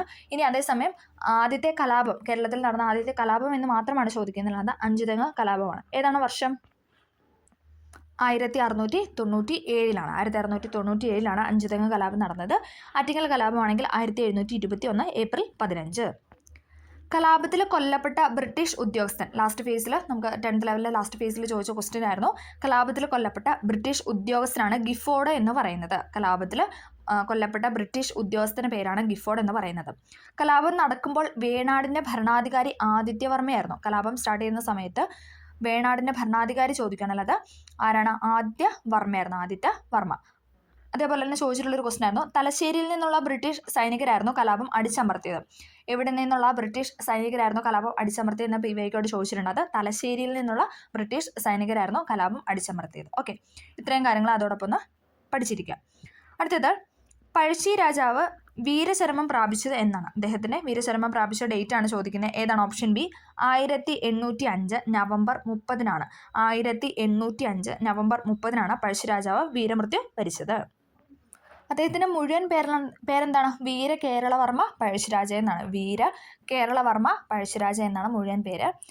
ബ്രിട്ടീഷുകാർക്കെതിരെ മലബാറിലെ ആദ്യത്തെ ശക്തവും ജനകീയവുമായ സമരം നടത്തിയ ഭരണാധികാരിയാണ് വീരകേരളവർമ്മ എന്ന് പറയുന്നത്. ബ്രിട്ടീഷുകാർക്കെതിരെ മലബാറിലെ ആദ്യത്തെ ശക്തവും ജനകീയവുമായ സമരം നടത്തിയ ഭരണാധികാരിയാണ് പഴശ്ശിരാജ. ഇംഗ്ലീഷുകാരും മൈസൂറുകാരുമായുള്ള യുദ്ധത്തിൽ പഴശ്ശിരാജ ഇംഗ്ലീഷുകാരുടെ പക്ഷത്തായിരുന്നു. പിന്നീട് ബ്രിട്ടീഷുകാരുടെ നീതിരഹിതമായ സമീപനത്തിൽ ബ്രിട്ടീഷുകാർക്കെതിരെ അദ്ദേഹം യുദ്ധം ചെയ്യാനായിട്ട് തുടങ്ങി. ആദ്യം ബ്രിട്ടീഷുകാരും മൈസൂരുകാരും തമ്മിലുള്ള യുദ്ധത്തിൽ അദ്ദേഹം ബ്രിട്ടീഷുകാർ അല്ലെങ്കിൽ ഇംഗ്ലീഷുകാരുടെ കൂടെയായിരുന്നു. പക്ഷേ പിന്നീട് ബ്രിട്ടീഷുകാരുടെ നീതിരഹിതമായ സമീപനത്തിൽ അല്ലേ, അവർ നികുതിയൊക്കെ കൂട്ടാനൊക്കെ തുടങ്ങി. അപ്പോൾ അതിനെ തുടർന്ന് ബ്രിട്ടീഷുകാർക്കെതിരെ യുദ്ധം ചെയ്യാനായിട്ട് പഴശ്ശിരാജാവ് തീരുമാനിച്ചു. പൈച്ചി രാജ, കൊട്ടോട്ട് രാജ, പുരളി ചെമ്മൻ എന്നൊക്കെ അറിയപ്പെടുന്ന ആരാണ്? അത് പഴശ്ശിരാജയാണ്. എപ്പോഴും ചോദിക്കുന്നതാണ്. പഴശ്ശിരാജ, കൊട്ടിയോട്ട് രാജ, പുരളി ശെമ്മൻ എന്നൊക്കെ അറിയപ്പെടുന്നത് പഴശ്ശിരാജാവാണ്. അതോടൊപ്പം എപ്പോഴും ചോദിക്കുന്ന ഒരു ക്വസ്റ്റ്യൻ ആണ്, പഴശ്ശിരാജയെ കേരള സിംഹം എന്ന് വിശേഷിപ്പിച്ചത് ആരാണ്? സർദാർ KM പണിക്കരാണ്. പഴശ്ശിരാജയെ കേരള സിംഹം എന്ന് വിശേഷിപ്പിച്ചത് സർദാർ KM പണിക്കരാണ്. അദ്ദേഹത്തിൻ്റെ കൃതിയാണ് കേരള സിംഹം എന്ന് പറയുന്നത്. സർദാർ KM പണിക്കരുടെ കൃതിയാണ് കേരള സിംഹം എന്ന് പറയുന്നത്. അങ്ങനെ കേരള സിംഹം എന്ന് വിശേഷിപ്പിച്ചത് ആരാണെന്ന് വെച്ചാൽ അത് പഴശ്ശി രാജാവിനെയാണ്. ഓക്കെ, ഒന്നാം പഴശ്ശി കലാപം എന്നായിരുന്നു? അത് 1793 മുതൽ 97 വരെയായിരുന്നു. 1793 മുതൽ 97 വരെയായിരുന്നു ഒന്നാം പഴശ്ശി കലാപം എന്ന് പറയുന്നത്. രണ്ടാം പഴശ്ശി കലാപം ചോദിക്കുകയാണെങ്കിൽ അത് 1800 മുതൽ 805 വരെയാണ്. 1800 മുതൽ 805 വരെയാണ് രണ്ടാം കലാപം എന്ന് പറയുന്നത്. അതിൽ 805 നവംബർ 30-നാണ് അദ്ദേഹം വീരമൃത്യു വരിച്ചത്. ഓക്കെ, 1805 നവംബർ 30-നായിരുന്നു പഴശ്ശിരാജാവ് വീരമൃത്യു വരിച്ചത്. അത്രയും കാര്യങ്ങളൊന്ന് ഓർത്ത് വയ്ക്കുക. അടുത്തത്, മാനവ വികസന സൂചികയുടെ പട്ടികയിൽ മുൻപിൽ നിൽക്കുന്ന രാജ്യം ഏതാണെന്നാണ് ചോദിക്കുന്നത്. മാനവ വികസന സൂചികയുടെ പട്ടികയിൽ മുൻപിൽ നിൽക്കുന്ന രാജ്യം എന്ന് പറയുന്നത് സ്വിറ്റ്സർലൻഡ് ആണ്. ഓപ്ഷൻ എ സ്വിറ്റ്സർലൻഡ് ആണ് മാനവ വികസന സൂചികയുടെ പട്ടികയിൽ മുൻപിൽ നിൽക്കുന്നത്. അടുത്തത്, കേരളത്തിൽ ഇപ്പോൾ സാക്ഷരതാ നിരക്ക് എത്ര ശതമാനമാണെന്നാണ് ചോദിക്കുന്നത്. ഏതാണ്? ഓപ്ഷൻ ബി ആണ്, 94% ആണ്. കേരളത്തിലെ നിലവിലെ സാക്ഷരതാ നിരക്ക് എന്ന് പറയുന്നത് 94%. 94%. സാമ്പത്തിക ആസൂത്രണം എന്ന ആശയം ഇന്ത്യ കൈക്കൊണ്ട രാജ്യം ഏതാണ്? സാമ്പത്തിക ആസൂത്രണം എന്ന ആശയം ഇന്ത്യ കൈക്കൊണ്ട രാജ്യമാണ് ഓപ്ഷൻ സി സോവിയറ്റ് യൂണിയൻ അഥവാ റഷ്യ, USSR എന്നൊക്കെ പറയാറുണ്ട്. സാമ്പത്തിക ആസൂത്രണം എന്ന ആശയം ഇന്ത്യ കടമെടുത്തിരിക്കുന്നത് സോവിയറ്റ് യൂണിയൻ അല്ലെങ്കിൽ റഷ്യയിൽ നിന്നുമാണ്. ഭക്രാനങ്കൽ ഡാം ഏതു നദിയിലാണ് നിർമ്മിച്ചിട്ടുള്ളത്? ഭക്രാനങ്കൽ ഡാം ഏത് നദിയിലാണ് നിർമ്മിച്ചതെന്ന് വെച്ചാൽ അത് ഓപ്ഷൻ ബി സത്ലജ് നദിയിലാണ്. ഭക്രാനങ്കൽ അണക്കെട്ട് നിർമ്മിച്ചിരിക്കുന്ന സത്ലജ് നദിയിലാണ്. സിന്ധു നദിയുടെ പോഷക നദികളിൽ ഏറ്റവും തെക്കുഭാഗത്തായിട്ട് ഒഴുകുന്ന നദിയാണ് ഏത്? സത്ലജ് നദി എന്ന് പറയുന്നത്. സിന്ധു നദിയുടെ പോഷക നദിയാണ് സത്ലജ് എന്ന് പറയുന്നത്. അതെ, നമുക്കറിയാം രവി, ബിയാസ്, സത്ലജ്, ചലം, ചിനാബ് എന്ന് പറയുന്നതാണ് സിന്ധുവിൻ്റെ പോഷക നദികൾ എന്ന് പറയുന്നത്. രവി, ബിയാസ്, സത്ലജ്, ചലം, ചിനാബ് എന്ന് പറയുന്നതാണ് എന്താണ് സിന്ധുവിൻ്റെ പോഷക നദികൾ എന്ന് പറയുന്നത്. അതിലെന്താണ് സിന്ധു നദിയുടെ പോഷക നദികളിൽ ഏറ്റവും തെക്കുഭാഗത്തായിട്ട് ഒഴുകുന്ന നദിയാണ് ഇത് സത്ലജ് എന്ന് പറയുന്നത്. ലുധിയാന പട്ടണം സ്ഥിതി ചെയ്യുന്നത് സത്ലജ് നദിയുടെ തീരത്താണ്. ലുധിയാന പട്ടണം സ്ഥിതി ചെയ്യുന്നത് എവിടെയാണ്? ഏത് നദിക്കരയിലാണെന്ന് ചോദിച്ചാൽ അത് സത്ലജ് നദിയുടെ തീരത്താണ്. പിന്നെ പ്രീവിയസ് ഇയറിൽ ഇപ്പോഴും ചോദിക്കുന്ന ക്വസ്റ്റ്യൻ ആണ്, ഭക്രാനങ്കൽ അണക്കെട്ട് ഏത് നദിയിലാണെന്ന് ചോദിച്ചാൽ അത് സത്ലജ് നദിയിലാണ്. ഓക്കെ, അതും കൂടെ ഒന്ന് ഓർത്ത് വയ്ക്കുക. അടുത്തത്, Tata institute of fundamental research സ്ഥാപിക്കുന്നതിന് നേതൃത്വം നൽകിയ വ്യക്തി ആരാണെന്നാണ് ചോദിക്കുന്നത്. Tata institute of fundamental research സ്ഥാപിക്കുന്നതിന് നേതൃത്വം നൽകിയ വ്യക്തിയാണ് ആര്? Option A Homi Jahangir Bhabha, HJ Bhabha അല്ലെങ്കിൽ ഹോമി ജെ ഭാഭ എന്നൊക്കെ പറയാറുണ്ട്. Tata institute of fundamental research സ്ഥാപിക്കുന്നതിന് നേതൃത്വം നൽകിയ വ്യക്തിയാണ് ഹോമി ജഹാംഗീർ ഭാഭ എന്ന് പറയുന്നത്. ഇന്ത്യയുടെ ആദ്യത്തെ ആണവ ഗവേഷണ നിലയമാണ് ഏത്? ഭാഭ അറ്റോമിക് റിസർച്ച് സെൻറ്റർ എന്ന് പറയുന്നത്. ഇന്ത്യയുടെ ആദ്യത്തെ ആണവ ഗവേഷണ നിലയമാണ് ഭാഭ അറ്റോമിക് റിസർച്ച് സെൻറ്റർ എന്ന് പറയുന്നത്. ഭാഭ അറ്റോമിക് റിസർച്ച് സെൻറ്റർ സ്ഥാപിതമായ വർഷം ചോദിച്ചാൽ അത് 1954-ലാണ്. 1954-ലാണ് ഭാഭ അറ്റോമിക് റിസർച്ച് സെൻറ്റർ സ്ഥാപിതമായത്. ആദ്യത്തെ ചെയർമാൻ ചോദിച്ചാൽ ആരാണ്? അത് ഹോമി ജഹാംഗീർ ഭാഭ അല്ലെങ്കിൽ ഹോമി ജെ ഭാഭയായിരുന്നു ഭാഭ അറ്റോമിക് റിസർച്ച് സെൻറ്ററിൻ്റെ ആദ്യത്തെ ചെയർമാൻ എന്ന് പറയുന്നത്. അത്രയും കാര്യങ്ങളൊന്ന് ഓർത്തു വയ്ക്കുക. അടുത്തത്, ഇന്ത്യക്കകത്തും പുറത്തും ഇന്ത്യൻ കലകൾ പ്രചരിപ്പിക്കുന്നതിനായി ആരംഭിച്ച ലളിതകലാ അക്കാദമിയുടെ ആസ്ഥാനം എവിടെയാണ്? Option C ന്യൂഡൽഹിയിലാണ്. സർട്ടിഫാക്റ്റ് ആണ്. ഇന്ത്യക്കകത്തും പുറത്തും ഇന്ത്യൻ കലകൾ പ്രചരിപ്പിക്കുന്നതിനായി ആരംഭിച്ച ലളിതകലാ അക്കാദമിയുടെ ആസ്ഥാനം ന്യൂഡൽഹിയാണ്. അതോടൊപ്പമുള്ള കുറച്ച് സ്ഥാപനങ്ങൾ കൂടെ നമുക്കൊന്ന് പറയാം. SCRT-യിലുള്ളത് തന്നെയാണ്. സംഗീത നാടക അക്കാദമി അതിൻ്റെ ആസ്ഥാനം എന്ന് പറയുന്നത് ന്യൂഡൽഹിയാണ്. ലളിതകലാ അക്കാദമി നമ്മൾ പറഞ്ഞു, അത് ന്യൂഡൽഹിയാണ്. സാഹിത്യ അക്കാദമിയുടെ ആസ്ഥാനം ന്യൂഡൽഹിയാണ്. National school of drama New Delhi, national book trust of India. അങ്ങനെ 5 സ്ഥാപനമാണ് മെയിനായിട്ട് പറയുന്നത് SCRT-യിലുള്ളത്. Sangeet Natak academy, Lalit Kala academy, Sahitya academy, national school of drama, national book trust of India. Okay, Sangeet Natak അക്കാദമിയുടെ പ്രവർത്തനം ചോദിച്ചാൽ the national academy of dance, drama and music എന്നാണ് ഇത് മുൻപ് അറിയപ്പെട്ടിരുന്നത്. സംഗീതത്തിൻ്റെയും നാടകത്തിൻ്റെയും പ്രോത്സാഹനമാണ് സംഗീത നാടക അക്കാദമിയുടെ ലക്ഷ്യമെന്ന് പറയുന്നത്. ആസ്ഥാനം ന്യൂഡൽഹിയാണ്. സംഗീതത്തിൻ്റെയും നാടകത്തിൻ്റെയും പ്രോത്സാഹനമാണ് സംഗീത നാടക അക്കാദമിയുടെ ലക്ഷ്യം.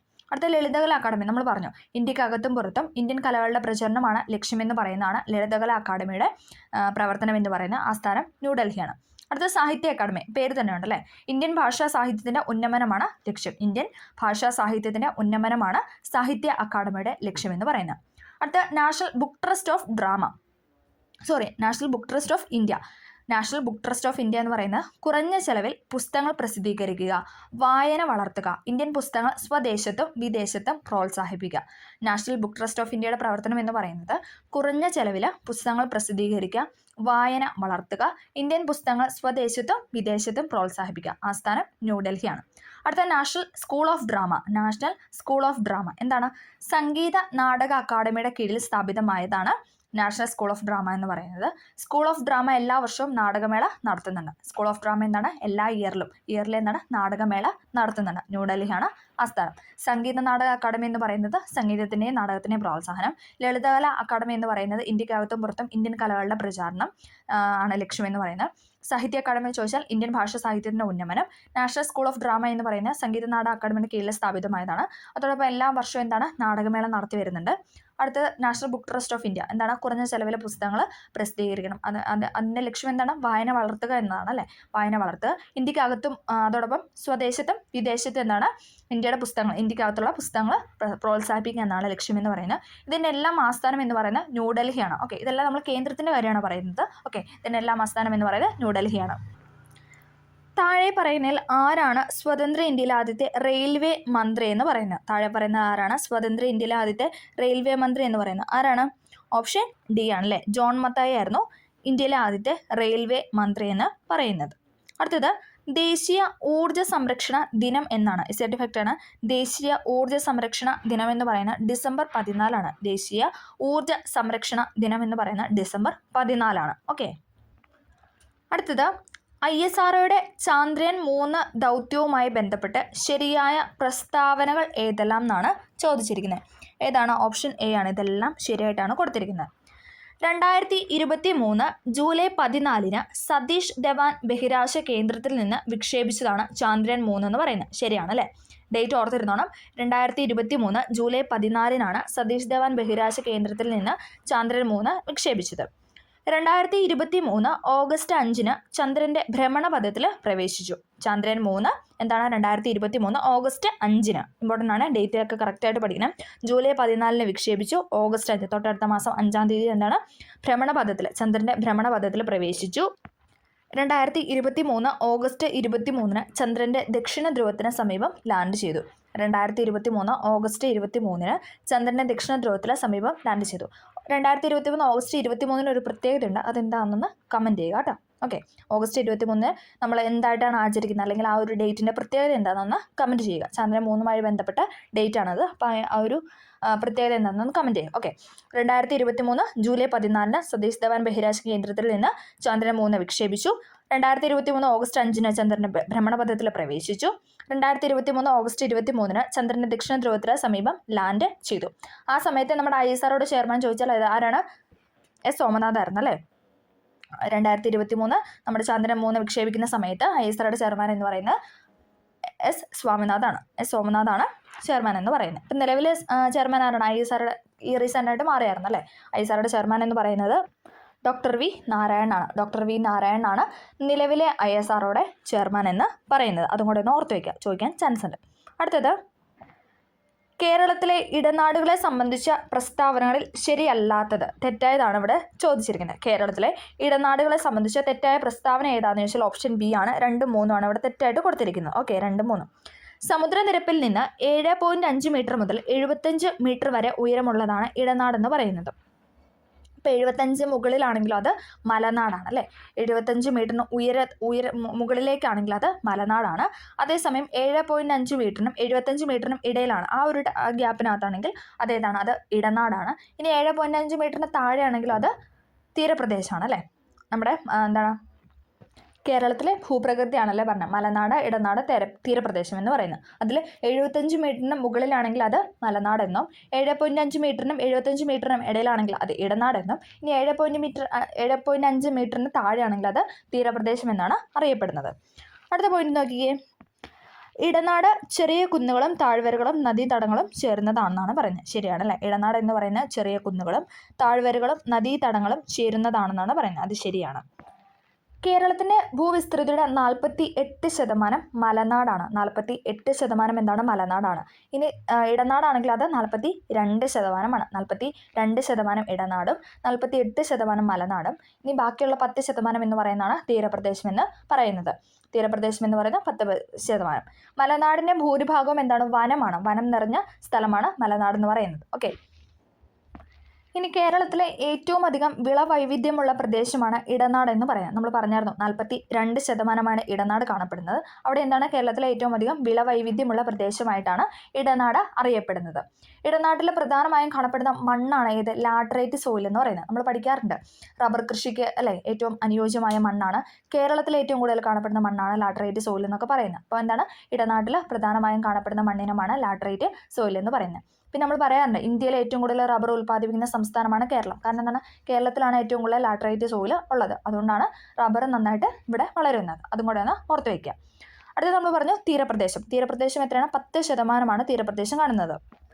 7.5 മീറ്ററിന് താഴെയാണ് സമുദ്രനിരപ്പ് എന്ന് പറയുന്നത്. അതാണ് തീരപ്രദേശം എന്ന് പറയുന്നത്. 10%. പിന്നെന്താണ്? അതുമായിട്ട് ബന്ധപ്പെട്ടാണ് കേരളത്തിൻ്റെ തീരപ്രദേശം അറിയപ്പെടുന്ന മലബാർ തീരസമതലം എന്നാണ്. മലബാർ തീരസമതലം എന്നാണ് കേരളത്തിൻ്റെ തീരപ്രദേശം അറിയപ്പെടുന്ന പേരെന്ന് പറയുന്നത്. ഓക്കെ, അതും കൂടെ ഒന്ന് ഓർത്ത് വയ്ക്കുക. അടുത്തത് കേരളത്തിലെ വിവിധ വെള്ളച്ചാട്ടങ്ങൾ, ജില്ലകൾ എന്നിവയുടെ പട്ടിക ചുവടെ നൽകുന്നവയിൽ നിന്ന് ശരിയല്ലാത്തത് തിരഞ്ഞെടുക്കാം. തെറ്റായതാണ് ചോദിച്ചിരിക്കുന്നത്. ഓക്കെ, നമ്മളിങ്ങനെയുള്ള പോയിന്റ്സൊക്കെ ഒന്ന് അടിവരെ ഇട്ട് വെക്കുക. കാരണം ശരിയായതാണോ തെറ്റായതാണോ നമുക്ക് ഡൗട്ട് വരും. അപ്പം തന്നെ ക്വസ്റ്റ്യൻ പേപ്പർ കിട്ടി നമ്മൾ വായിക്കുമ്പോൾ തന്നെ ജസ്റ്റ് ഒന്ന് അടിവരെ ഇട്ടിട്ട് പോവുക. ഓക്കെ, അപ്പം എന്താണ്? വെള്ളച്ചാട്ടങ്ങളും ജില്ലകളും തന്നിട്ടുണ്ട്. അതിൽ തെറ്റായതാണ് ഇവിടെ ചോദിച്ചിരിക്കുന്നത്. ഏതാണ് ഇവിടെ തെറ്റായിട്ട് കൊടുത്തിരിക്കുന്നത്? ഓപ്ഷൻ ബി ആണ് അല്ലേ? വാഴച്ചാൽ പത്തനംതിട്ട എന്ന് പറയുന്നതാണ് തെറ്റെന്ന് പറയുന്നത്. ഓക്കെ. തുഷാരഗിരി വെള്ളച്ചാട്ടം എവിടെയാണ്? അത് കോഴിക്കോട് ജില്ലയിലാണ്. തുഷാരഗിരി വെള്ളച്ചാട്ടം കോഴിക്കോട് ജില്ലയിലാണ്. ചീയപ്പാറ വെള്ളച്ചാട്ടം അതെവിടെയാണ്? ഇടുക്കി ജില്ലയിലാണ്. ചീയപ്പാറ വെള്ളച്ചാട്ടം എന്ന് പറയുന്നത് ഇടുക്കി ജില്ലയിലാണ്. പാലരുവി വെള്ളച്ചാട്ടം കൊല്ലത്താണ്. പാലരുവി വെള്ളച്ചാട്ടം എന്ന് പറയുന്നത് കൊല്ലം ജില്ലയിലാണ്. വാഴച്ചാൽ വെള്ളച്ചാട്ടം പത്തനംതിട്ടയിലാണോ? അത് തൃശ്ശൂരാണല്ലോ. അതാണ് ഇവിടെ തെറ്റായിട്ട് കൊടുത്തിരിക്കുന്നത്. തുഷാരഗിരി വെള്ളച്ചാട്ടം കോഴിക്കോട്, ചീയപ്പാറ വെള്ളച്ചാട്ടം ഇടുക്കി, പാലരുവി വെള്ളച്ചാട്ടം കൊല്ലം, വാഴച്ചാൽ വെള്ളച്ചാട്ടം തൃശ്ശൂർ ജില്ലയിലാണ്. ഓക്കെ. അടുത്തത് കേരളത്തിലെ മത്സ്യബന്ധന മേഖലയുമായി ബന്ധപ്പെട്ട് ശരിയായ പ്രസ്താവന കണ്ടെത്താനാണ് പറഞ്ഞിരിക്കുന്നത്. ശരിയായെന്ന് പറഞ്ഞാൽ ഇവിടെ എല്ലാം ശരിയാണ്. മത്സ്യഫെഡ് ആരംഭിച്ചത് 1984 ശരിയാണല്ലേ? മത്സ്യഫെഡ് ആരംഭിച്ച വർഷം എന്ന് പറയുന്നത് 1984. മത്സ്യഫെഡിൻ്റെ ആസ്ഥാനം ചോദിച്ചാൽ അത് തിരുവനന്തപുരമാണ്. ഇമ്പോർട്ടൻ്റ് ആണ്, ചോദിക്കാറുണ്ട്. മത്സ്യഫെഡിൻ്റെ ആസ്ഥാനം എന്ന് പറയുന്നത് തിരുവനന്തപുരം ജില്ലയിലാണ്. ഇന്ത്യയിൽ നിന്നും ഏറ്റവും അധികം കയറ്റുമതി ചെയ്യപ്പെടുന്ന കേരളത്തിലെ അലങ്കാര മത്സ്യമാണ് മിസ് കേരള എന്ന് പറയുന്നത്. ഇന്ത്യയിൽ നിന്നും ഏറ്റവും അധികം കയറ്റുമതി ചെയ്യപ്പെടുന്ന കേരളത്തിലെ അലങ്കാര മത്സ്യമാണ് ഇത്? മിസ് കേരള എന്ന് പറയുന്നത്. മിസ് കേരളയാണ് അലങ്കാര മത്സ്യം. അടുത്തത് കേരളത്തിലെ വന്യജീവി സങ്കേതങ്ങളെ സംബന്ധിച്ച് ശരിയായ പ്രസ്താവന കണ്ടെത്താനാണ് പറഞ്ഞിരിക്കുന്നത്. ഓപ്ഷൻ എ ആണ്. 1ഉം 2ഉം ആണ് ഇവിടെ ശരിയായിട്ട് കൊടുത്തിരിക്കുന്നത്. കേരളത്തിൽ പൂമ്പാറ്റകളുടെ ദേശാടനം ആദ്യമായി നിരീക്ഷിക്കപ്പെട്ട വന്യജീവി സങ്കേതമാണ് ആറളം വന്യജീവി സങ്കേതം എന്ന് പറയുന്നത്. കേരളത്തിൽ പൂമ്പാറ്റകളുടെ ദേശാടനം ആദ്യമായിട്ട് നിരീക്ഷിക്കപ്പെട്ട വന്യജീവി സങ്കേതമാണ് ആറളം വന്യജീവി സങ്കേതം. സൈലന്റ് വാലി ഓഫ് കണ്ണൂർ എന്നറിയപ്പെടുന്ന വന്യജീവി സങ്കേതമാണ് ആറളം എന്ന് പറയുന്നത്. സൈലന്റ് വാലി ഏത് ജില്ലയിലാണ്? അത് പാലക്കാട് ജില്ലയിലാണ്. എല്ലാവർക്കും അറിയാം അല്ലേ? ഓക്കെ. സിംഹവാലൻ കുരങ്ങൾ കാണപ്പെടുന്ന സൈലന്റ് വാലി പാലക്കാട് ജില്ലയിലാണ്. ഇനി സൈലന്റ് വാലി ഓഫ് കണ്ണൂർ എന്നറിയപ്പെടുന്ന വന്യജീവി സങ്കേതം ചോദിച്ചാൽ അത് ആറളം വന്യജീവി സങ്കേതമാണ്. ഓക്കെ. കേരളത്തിൽ പൂമ്പാറ്റകളുടെ ദേശാടനം ആദ്യമായി നിരീക്ഷിക്കപ്പെട്ട വന്യജീവി സങ്കേതമാണ് ആറളം വന്യജീവി സങ്കേതം. സൈലന്റ് വാലി ഓഫ് കണ്ണൂർ എന്നറിയപ്പെടുന്ന ആറളം വന്യജീവി സങ്കേതത്തെയാണ്. ഓക്കെ. കേരളത്തിലെ ഏറ്റവും വലിയ വന്യജീവി സങ്കേതം ഏതാണ്? അത് പെരിയാർ വന്യജീവി സങ്കേതമാണ്. വയനാടല്ല, പെരിയാർ വന്യജീവി ഇടുക്കിയിലല്ലേ? ഇടുക്കി ജില്ലയിലെ പെരിയാർ വന്യജീവി സങ്കേതമാണ് കേരളത്തിലെ ഏറ്റവും വലിയ വന്യജീവി സങ്കേതം എന്ന് പറയുന്നത്. നീലഗിരി ബയോസ്ഫിയർ റിസർവിൻ്റെ ഭാഗമായ കേരളത്തിലെ വന്യജീവി സങ്കേതമാണ് ഏത്? വയനാട് വന്യജീവി സങ്കേതം എന്ന് പറയുന്നത്. അതാണ് ഇവിടെ തെറ്റായിട്ട് കൊടുത്തിരിക്കുന്നത്. അത് രണ്ട് തെറ്റാണ്. കേരളത്തിലെ ഏറ്റവും വലിയ വന്യജീവി സങ്കേതം എന്ന് പറയുന്ന പെരിയാർ വന്യജീവി സങ്കേതവും നീലഗിരി ബയോസ്ഫിയർ റിസർവിൻ്റെ ഭാഗമായ കേരളത്തിലെ വന്യജീവി സങ്കേതമാണ് വയനാട് വന്യജീവി സങ്കേതം എന്ന് പറയുന്നത്. ഓക്കെ. അടുത്തത് കേരളത്തിലെ ദേശീയോദ്യാനങ്ങളെ സംബന്ധിച്ച് തെറ്റായ പ്രസ്താവന കണ്ടെത്താനാണ് പറഞ്ഞത്. ഇവിടെ തെറ്റായതാണ് ചോദിച്ചിരിക്കുന്നത്. ഓപ്ഷൻ സി ആണ്. 2ഉം 4ഉമാണ് തെറ്റെന്ന് പറയുന്നത്. ഓക്കെ. 2ഉം 4ഉം. ഏറ്റവും കൂടുതൽ ദേശീയോദ്യാനങ്ങളുള്ള ജില്ല ഇടുക്കി ജില്ലയാണ്. നമ്മൾ പറഞ്ഞായിരുന്നു അല്ലേ? ഏറ്റവും കൂടുതൽ ദേശീയോദ്യാനങ്ങൾ ഉള്ള ജില്ല എന്ന് പറയുന്നത് ഇടുക്കി ജില്ലയാണ്. കേരളത്തിലെ ഏറ്റവും ചെറിയ ദേശീയോദ്യാനമാണ് പാമ്പാട് ചോല. നമ്മളെപ്പോഴും പറയുന്നതാണ് ചെറിയ പാമ്പ് അല്ലേ? ചെറിയ പാമ്പ്. ഓക്കെ. കേരളത്തിലെ ഏറ്റവും ചെറിയ ദേശീയോദ്യാനമാണ് പാമ്പാടും ചോല എന്ന് പറയുന്നത്.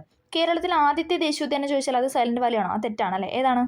ഇരവികുളം ദേശീയോദ്യാനമാണ്. ഇടുക്കി ജില്ലയിലെ ഇരവികുളം ദേശീയോദ്യാനമാണ് കേരളത്തിലെ ആദ്യത്തെ ദേശീയോദ്യാനം എന്ന് പറയുന്നത്. വംശനാശ ഭീഷണി നേരിടുന്ന സിംഹവാലൻ കുരങ്ങുകൾ കാണപ്പെടുന്ന ദേശീയോദ്യാനമാണ് ഇരവികുളം. അത് തെറ്റാണ്. അത് സൈലന്റ് വാലിയിലാണ് അല്ലേ? പാലക്കാട് ജില്ലയിലെ സൈലന്റ് വാലിയിലാണ് വംശനാശ ഭീഷണി നേരിടുന്ന സിംഹവാലൻ കുരങ്ങുകൾ കാണപ്പെടുന്നത്. ഓക്കെ, അപ്പോൾ കേരളത്തിലെ ആദ്യത്തെ ദേശീയോദ്യാനം എന്ന് പറയുന്ന ഇരവികുളം, ഇടുക്കി. വംശനാശ ഭീഷണി നേരിടുന്ന സിംഹവാലൻ കുരങ്ങുകൾ കാണപ്പെടുന്ന ദേശീയോദ്യാനമാണ് ഏത്? സൈലന്റ് വാലി ദേശീയോദ്യാനം എന്ന് പറയുന്നത്. കേരളത്തിലെ ഏറ്റവും ചെറിയ ദേശീയോദ്യാനമാണ് പാമ്പാടി ചോല. അപ്പോൾ വലുത് ചോദിച്ചാലോ? കേരളത്തിലെ ഏറ്റവും വലിയ ദേശീയോദ്യാനം ഇരവികുളമാണ്. നമ്മൾ പറഞ്ഞു ആദ്യത്തേതും ഏറ്റവും വലുതുമായ ദേശീയോദ്യാനമാണ് ഇരവികുളം ദേശീയോദ്യാനം എന്ന് പറയുന്നത്. അത് ഏത് വർഷം? 1978 കേട്ടോ. 1978 ഇരവികുളം ദേശീയോദ്യാനം നിലവിൽ വന്നത്. ഓക്കെ, അടുത്തത് കേരളത്തിലെ കിഴക്കോട്ടൊഴുകുന്ന നദികളുടെ ശരിയായ ജോഡി താഴെ തന്നിരിക്കുന്നതിൽ നിന്നും കണ്ടെത്താനാണ് പറഞ്ഞിരിക്കുന്നത്. ശരിയായ ജോഡിയാണ് ചോദിച്ചിരിക്കുന്നത്. ഓപ്ഷൻ എ ആണ്, 1, 2 ആണ് ശരിയെന്ന് പറയുന്നത്. കബനി, പാമ്പാർ. കബനി, ഭവാനി, പാമ്പാർ എന്ന് പറയുന്നതാണ് കേരളത്തിലെ കിഴക്കോട്ടൊഴുകുന്ന നദികൾ എന്ന് പറയുന്നത്. അല്ല, എല്ലാവർക്കും അറിയാം. ആ 3 നദികൾ എന്താണ്? കാവേരി നദിയുടെ പോഷക നദിയാണ്. കാവേരി നദിയുടെ പോഷക നദികളാണ് കബനി, ഭവാനി, പാമ്പാർ എന്ന് പറയുന്നത്. ഇനി പമ്പ, പെരിയാർ എന്നൊക്കെ പറയുന്ന ഭാരതപ്പുഴ, ചാലിയാർ ഇതെന്നൊക്കെ പറയുന്നത് എന്താണ്? അത് പടിഞ്ഞാറോട്ട് ഒഴുകുന്ന നദികളാണ്. ബാക്കി എല്ലാ നദികളും എന്താണ്? പടിഞ്ഞാറോട്ടാണ് ഒഴുകുന്നത്. അപ്പം നമ്മൾ ഈ 3 പേരൊന്ന് പഠിച്ചു വയ്ക്കാം. കബനി, ഭവാനി, പാമ്പാർ. അത് 3 എന്താണ്? കിഴക്കോട്ട് ഒഴുകുന്ന നദികളാണ്. കാവേരി നദിയുടെ പോഷക നദികളാണ് കബനി, ഭവാനി, പാമ്പാർ എന്ന് പറയുന്നത്. അപ്പോൾ നമ്മൾ ഇന്ന് ഇത്രയും ക്വസ്റ്റ്യൻസ് ആണ് ഈ ക്ലാസ്സിൽ ഡിസ്കസ് ചെയ്യുന്നത്. നമ്മൾ മാക്സിമം പോയിന്റ്സ് റിലേറ്റഡ് ആയിട്ടുള്ള ഫാക്റ്റ് എല്ലാം പറഞ്ഞിട്ടുണ്ട്. അതോടൊപ്പം പ്രീവിയസ് ആയിട്ടുള്ള ചോദ്യങ്ങൾ നമ്മൾ ഇതിൽ ഉൾപ്പെടുത്തി തന്നെയാണ് പോകുന്നത്. അപ്പം വീഡിയോ എല്ലാവർക്കും ഹെൽപ്ഫുൾ ആയെന്ന് വിചാരിക്കുന്നു. ഹെൽപ്ഫുൾ ആയെങ്കിൽ ഒന്ന് ലൈക്ക് ചെയ്ത് സപ്പോർട്ട് ചെയ്യുക. അതോടൊപ്പം നിങ്ങൾക്ക് എന്ത് ഡൗട്ട് ഉണ്ടെങ്കിലും അത് കമൻ്റായിട്ട് ചോദിക്കാവുന്നതാണ്. Okay, thank